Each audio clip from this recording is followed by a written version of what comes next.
This young fella is a young man that we got a chance to get out and see. He's been in this studio a couple of times already. He is a mainstay on this show, a very familiar face, very comfortable behind the camera. He was one of the first ones I called. I said, Kainoa Winston, the folks want to hear from you from Gonzaga Prep down in Washington, D.C. He is a heat-seeking missile in the secondary, a track guy who is, when you talk to him, says, hey, man, I do more than run fast. I will stick my nose in there. I have contact courage. I'm a heady guy back there as well, very smart, can dissect in offense. And if you need me, you want to call on me to play a little offense, I can do that too if you ask me to. Talking about young Kainoa Winston. Kainoa, first of all, congratulations on officially becoming a Wolverine. Thank you, thank you, thank you. Yeah, man, glad that you could join us and, appreciate you taking the time to come and spend with us today here on the New Blue Show. So first of all, let's go back to the beginning and have you talk to the people about why it was that you decided that Michigan was the place for you. Why did you officially decide to become a Wolverine? I feel like it was like aligned a lot with my like core norms and all that. I just feel like Michigan is like it's like right now. Like I'm at Gonzaga right now, so it's just hard schoolwork, hard nosed football, and just I feel like Michigan is a very like physical football team too. And that what you put in, you get out. So you work hard, you're gonna get like good rewards coming out of that. So that's really why I chose Michigan. And so, Kainoa, I want you, for folks who haven't seen you play, I want you to pretend for a second you're a coach or a scout in the stands, and you're watching Kainoa Winston on the football field. Give the folks an idea of what they'll see when they watch you on the football field. Break down your game. I mean, if I was a coach, I'd probably say I'm like a fast and physical, just like heat-seeking junkie at the end of the day. Someone just want to go out there and just hit somebody. I mean, that's really why I pride my game on just laying my body on the line every play. And then if I was a coach, I'd probably just say like a little. I mean, I know I'm smaller a little bit, but I know like that ain't affect who I am as a person. So just a physical, just a little like annoying that sometimes be swatting around your face, just like that annoying dude that's gonna run, hit hard, and cover good. Yeah, and so now that you get a chance to be a player for Coach Morgan, I talked to Shamari Earls about this a little bit earlier in the day. It's one thing to be recruited by him.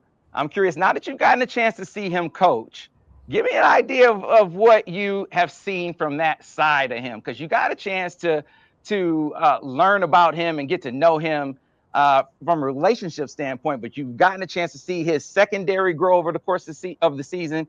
Give me an idea of your impressions of him as a coach and what you think about him as a talent developer.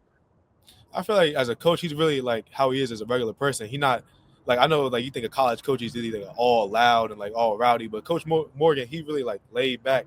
He gonna get you right. He's not gonna yell at you. He's gonna correct you. He's really like a father figure in that sense.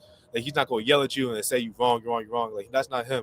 He's really just gonna correct the little things you do, all the little technical things. And that's why I think a lot of people like him as a person and a coach. At the end of the day, he's not gonna be the one yelling at you, let you. I mean, if you need it, he gonna yell at you, but he gonna really get you on the little small things. That's what he really prides himself on. All right, and so from Coach Morgan to Coach Moore, the head man at the University of Michigan, obviously has to be an essential part of your decision to go blue. And so, what about Coach Moore, man? I mean, you go into Columbus, you get a W, and you see a guy who's able to command a belief factor from his team, the way Coach Moore was able to do. What about Coach Moore? Your impressions of him and the man that you're going to go play for in Ann Arbor? Talk about Coach Moore and your impressions of him. I feel like even like me, not even being on the team yet, but I feel like a lot of players on the team, like he's one of the coaches that you're gonna love playing for at the end of the day. Just like one of the coaches that like works hard, keeps committed to the program.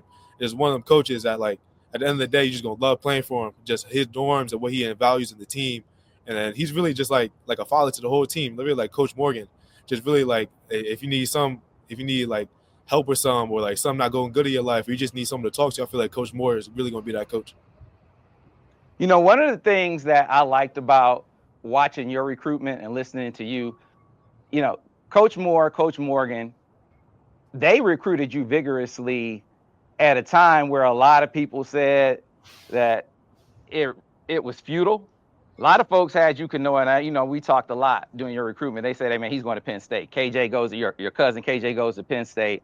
That's where he's going to go. He's going with his cousin." And you kept saying, "Man, I'm looking around. I like Penn State. I've been to Penn State a lot. Very familiar.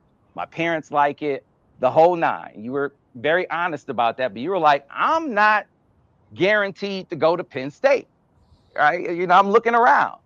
And Michigan, they kept recruiting you. They recruited you vigorously despite your familial ties. And so they sort of ignored that and formed that relationship with you anyway, man. And I wonder what you thought about that, because, man, it just felt like a lot of people had some preconceived notions about what you were going to do. Yeah. And you kept saying, "Nah, don't listen to that." And Michigan didn't. They recruited you hard anyway. Yes, sir. I know. At the end of the day, I know my cousin KJ goes there, but at the end of the day, like he supports me to this day. It's really just my decision. And that's why I really think, I know, like, this whole recruitment thing, like, oh, like, I'm a lock to go to Penn State because my cousin go there. I mean, at the end of the day, I knew, like, at the end of the day, just it's my decision. And then even going to high school, I know he goes up the street to DeMatha, and I go to Gonzaga now. So we're two rival high schools right now, or those are two rival high schools. And so, and I don't know why everybody thought that I was gonna go to Penn State, but I mean, it's all love there too. But at the end of the day, I gotta do what's best for me, and I thought what's best for me is going to Michigan. All right, man. So last but not least, I always like to have young men, as they talk about their journeys, take some time to thank the people who helped you get here.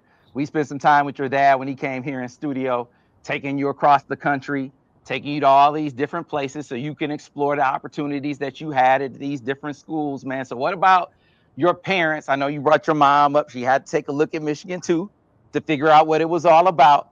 So what about your circle, the people who helped you along the way on your journey, and their role, the role that they had in helping you get here, and what this must be like for them as you finally officially became a Wolverine? Take a minute to talk about them and how they helped you along this path. Yeah, I really just got to give it up all to God and all to my family at the end of the day. I know I'm about to go sign with them now.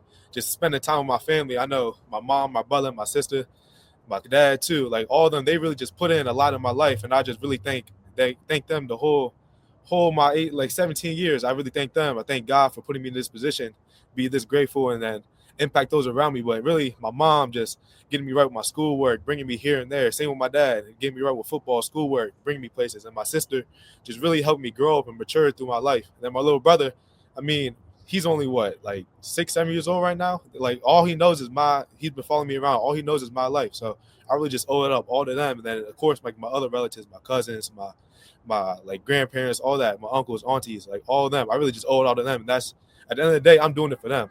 So whatever I go out there doing the field, I always know in the back of my head I got to play for my family. So I really owed up all of my family, all the Winstons, everybody related to me, everybody around the world that's related to me. I really owed up all of them. Well, Kainoa, hey, man, I want to thank you again for taking time out of this very busy day, very exciting day for you to spend with us every single time I've called, whether it's coming by the studio, on your visits, calls. You always make time. I appreciate that. Congratulations on a very special day. Can't wait to see you in the maize and blue. Good luck, and we'll be catching up with you again soon, man. Thanks a lot. Hey, you too. Go Blue.